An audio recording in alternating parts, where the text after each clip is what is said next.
अस्सलाम वालेकुम दोस्तों, अपनी नेक्स्ट वीडियो के साथ आपको वेलकम करता हूं अपने इस चैनल में। उम्मीद है सब खैरियत से होंगे। तो चलते हैं आज की अहम न्यूज़ की जानिब। सबसे पहले दोस्तों बात करेंगे स्पेन मैरिज सर्टिफिकेट के बारे में कि उसकी रिजेक्शन जो है वो जो हो रही है उस पर बात करेंगे। उसके बाद स्पेन फैमिली वीज़े से रिलेटेड आपको अपडेट से आगाह करूंगा। उसके बाद इंग्लैंड वर्क परमिट पे एक ब्रेकिंग न्यूज़ है जो आप लोगों के साथ शेयर करूंगा। उसके बाद स्पेन पारो के बारे में एक खुशखबरी है, उस पर बात करेंगे। और आखिर में बात करेंगे कि वो कौन सा मुल्क है जिसकी अब तक हमने तारीफ़ें की हैं और अब वो बेहतरीन मुल्क नए इमिग्रेंट्स के लिए बन चुका है। इस पर बात करेंगे वीडियो के आखिर में। तो सबसे पहले तो बात करते हैं स्पेन मैरिज सर्टिफिकेट के बारे में। उससे पहले आपको बताता चलूँ कि नीचे लिंक मौजूद हैं। आपको जो लिंक मिलेंगे यूके वर्क परमिट से रिलेटेड मिलेगा, स्पेन पारो से रिलेटेड आपको लिंक मिल जाएगा। ये दोनों लिंक आप ख़ुद भी नीचे क्लिक करके रीड कर सकेंगे। दोस्तों स्पेन मैरिज सर्टिफिकेट रिजेक्शन जो है वो चंद एक लोगों की आई है और उन्होंने कमेंट करके पूछा है और उसमें कुछ ऐसी बातें हमारी डिस्कस हुई हैं जिस पे मैंने समझा कि आप लोगों को लाजमी तौर पे आगाह करूं कि जो मैरिज सर्टिफिकेट है स्पेन का उसकी मेन रिजेक्शन की वजूहत क्या बन रही हैं। देखिए दोस्तों, मैंने आज से तकरीबन 1 से 2 हफ्ता पहले आप लोगों के साथ एक इन्फॉर्मेशन शेयर की थी कि आपने क्या करना है कि आपने जो मैरिज सर्टिफिकेट का सबमिशन करनी है जो कि सेंट्रल रजिस्टर सिविल मैड्रिड के लिए, तो उसमें आपने ये चीज़ का ख़ास ख्याल रखना है कि आपने किसी भी लोकल रजिस्टर सिविल में जाके अपना मैरिज सर्टिफिकेट जो है वो सबमिट नहीं करना, बल्कि आपने अपना डिजिटल सर्टिफिकेट इस्तेमाल करते हुए ऑनलाइन जो है वो मैड्रिड जो सेंट्रल रजिस्टर सिविल है उसको सेंड करना है। ये गलती नहीं करनी कि आप किसी भी अपने लोकल रजिस्टर सिविल के पास चले जाएं सीता लेके और वहाँ पे अपनी जो है वो मैरिज सर्टिफिकेट की सबमिशन कराएं। इसकी क्या वजह? इसकी वजह यह है कि 99% बल्कि अब तक जितने लोग मुझे मिले हैं जिनके इंटरव्यू नहीं हुए मैरिज सर्टिफिकेट से रिलेटेड, वो तमाम के तमाम उन्होंने मैड्रिड सेंट्रल रजिस्टर सिविल में जमा करवाए हैं। जिन लोगों के इंटरव्यू हुए हैं उन्होंने लोकल जो रजिस्टर सिविल है उनके एरियाज़ की वहाँ पे जमा करवाई हैं। एक आधा केस जो है वो हो सकता है कि इसके उल्ट हो, लेकिन मैं मेजॉरिटी की बात कर रहा हूँ क्योंकि मुझे मालूम है इस पे भी काफ़ी दोस्तों ने कमेंट करने हैं कि हमारा ऐसा नहीं था, हमारा ऐसा नहीं था। लेकिन मैं मेजॉरिटी की बात कर रहा हूँ कि 99% लोग जिनके साथ मेरी बात हुई है या मेरा राब्ता है उनका बिल्कुल इसी तरह है कि उन्होंने जो रजिस्टर सिविल सेंट्रल है मैड्रिड वहाँ पे डायरेक्ट सबमिशन करवाई तो उनका कोई भी इंटरव्यू नहीं हुआ। फॉर एग्ज़ाम्पल अगर आपने सबमिशन जो है वो लोकल रजिस्टर सिविल में करवा दी है, अब आपकी इंटरव्यू कॉल आ चुकी है, अब वहाँ पे आपने केयरफुल रहना। वहाँ पे क्या होता है कि जो फैमिलीज़ हैं वो काफ़ी ज़्यादा परेशान हो जाती हैं, कंफ्यूज हो जाती हैं और बहुत ज़्यादा वो आपस में इस तरह की तैयारी शुरू कर देती है जो कि उनके उल्ट पड़ती है। आपने सिर्फ एक ही फार्मूले पे अमल करना है कि जो भी आपने वहाँ पे बात करनी है वो सच करनी है और एक दूसरे के साथ, अब एक बंदा 1, 2, 3 साल अगर किसी के साथ रहता है तो उसकी चंद एक बुनियादी चीज़ों का पता चल जाता है कि उसको खाने में क्या पसंद है, उसको कलर कौन सा पसंद है। तो इस तरह की बातें जो हैं वो तमाम की तमाम आपको पता होनी चाहिए अपने पार्टनर की, खामद जो है उसको बीवी की और बीवी को खामद की। तो इससे रिलेटेड वो क्वेश्चन करते हैं कि आपसे कि कंप्यूटर साइंस की या कि रॉकेट साइंस की बातें नहीं पूछी जाएंगी, जिसकी वजह से बहुत सारे दोस्त परेशान भी। और कुछ दोस्त ऐसे हैं जो कमेंट करते हैं कि हमें वो क्वेश्चन मिल सकते हैं जो वो पूछते हैं।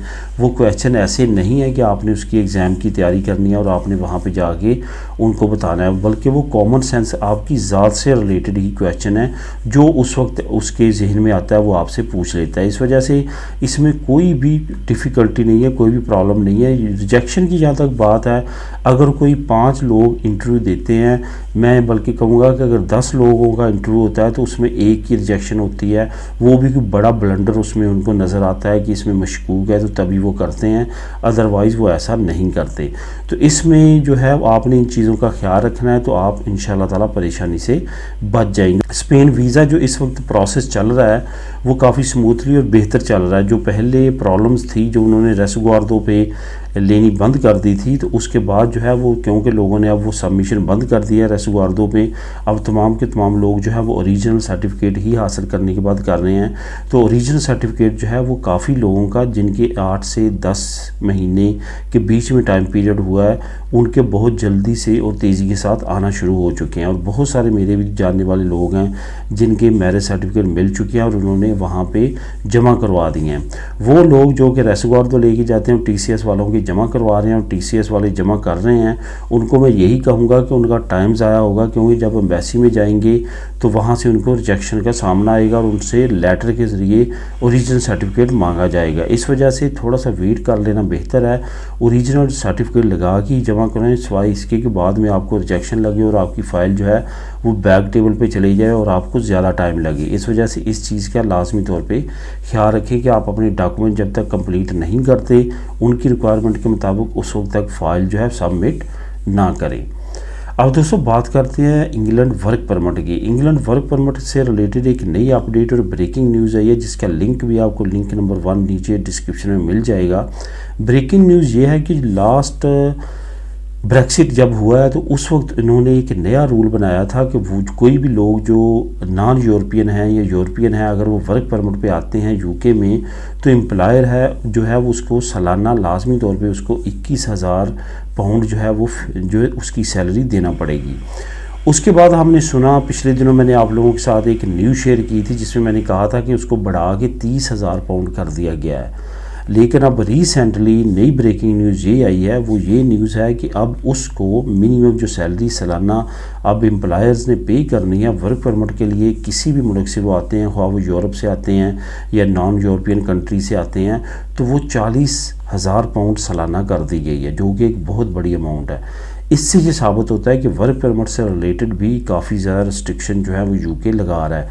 ख़ास तौर पे ये जो हुकूमत इस वक्त आई है, इनकी यही पॉलिसी है कि जो अंदर यूके के रहने वाले लोग हैं उनको ज़्यादा से ज़्यादा बेनिफिट दिया जाए, सिवाय इसके कि बाहर से लोगों को बुलवाया जाए। और अगर आप डीपली स्टडी करेंगे ब्रेक्सिट को तो उसमें भी यही चीज़ सामने आती है।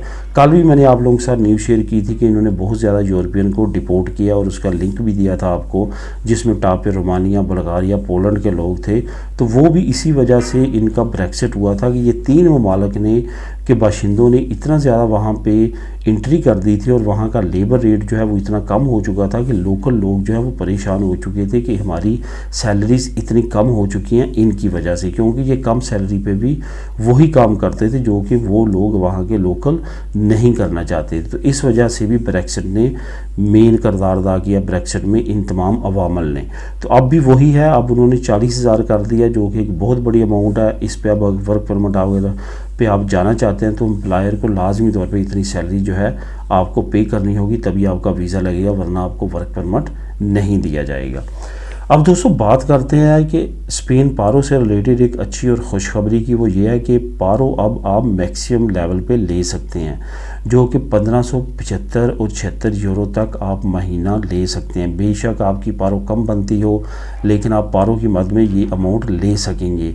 इसमें चंद एक चीज़ों के बारे में सेपे ने, seguridad social ने अनाउंस किया है।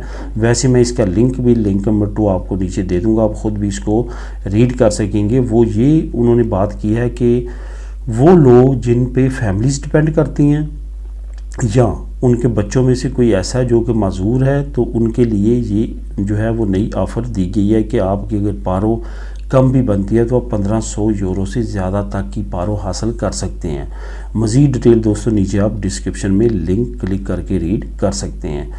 अब बात करते हैं एक अच्छा मुल्क जो था पास्ट में, अब वो कन्वर्ट हो चुका है एक बुरे मुल्क में, और वहाँ पे हालात न्यू इमिग्रेंट्स के लिए स्पेशली और आम तौर पे जो ऑलरेडी वहाँ पे रह रहे हैं उनके लिए भी हालात अच्छे नहीं हैं, और वो मुल्क है पुर्तगाल। पुर्तगाल आपको मालूम है कि मैंने बहुत ज़्यादा पहले तारीफ़ें में करता रहा हूँ कि वहाँ पे सेटलमेंट बड़ी आसान है, वहाँ पे नेशनलिटी बड़ी आसानी के साथ मिल जाती है, और आपका जो रोज़मर्रा का वहाँ पे सिलसिला है वो भी चलता रहता है। ये नहीं है कि आप वहाँ पे सेविंग कर सकें।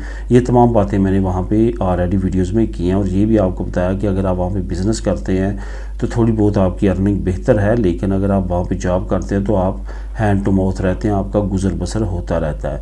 लेकिन अब ये जो रिसेशन आया पूरी वर्ल्ड में और इन्फ्लेशन आया, इसकी वजह से पूरी दुनिया क्योंकि मुतासर हुई है, वो ममालिक जो कि ऑलरेडी कमज़ोर थे उन पर ज़्यादा असर हुआ है। यही वजह है कि पुर्तगाल जो है वहाँ पे इकोनॉमिकली इतना बड़ा क्राइसिस आया है कि लोगों में से 17% है, 17% से मेरा 17% लोग जो है वो पॉवर्टी की लकीर से नीचे जा चुके हैं, और उनके पास घर भी नहीं है रहने के लिए। वहाँ पे दोस्तों बहुत ज़्यादा इमिग्रेंट्स ऐसे हैं जो कि सड़कों पे सोने पे मजबूर हैं क्योंकि वो रेंट नहीं दे सकते, और वहाँ पे जो जॉब्स और सैलरी की रेशो है वो भी इंतहाई गिर चुकी है। हालात काफ़ी ज़्यादा वहाँ पे नासाजगार हैं। इस वजह से आपने जो नए ख़ास तौर पे इमिग्रेंट मुझे कमेंट करते हैं जो आना चाहते हैं, वो सारे उनके लिए यही है कि आपने ख़ास तौर पे बी केयरफुल रहना है, क्योंकि पुर्तगाल को भी बिल्कुल ना चूज़ करें, क्योंकि पुर्तगाल में काफ़ी बड़ा इकोनॉमिकल क्राइसिस आया हुआ है। इसमें कोई शक नहीं है कि वहाँ पे इजी पेपर बनते हैं, इजी नेशनलिटी मिलती है, तमाम प्रोसेस बेहतर है। अगर तो आपके पास इतनी अमाउंट है कि वहाँ पे आप सर्वाइव कर लें, आपके पास सरमाया या पीछे से आप मंगवा सकते हैं जबकि आपकी हेल्प कर सकता है, तो फिर तो ये रास्ता चूज़ करें, वरना पुर्तगाल का फ़िलहाल इंतखाब ना करें। वहाँ पे हालात काफ़ी ज़्यादा ख़राब है। तो दोस्तों ये थी आज की अहम न्यूज़ और इन्फॉर्मेशन। मिलेंगे नेक्स्ट वीडियो में नई अपडेट्स के साथ। अल्लाह हाफिज़।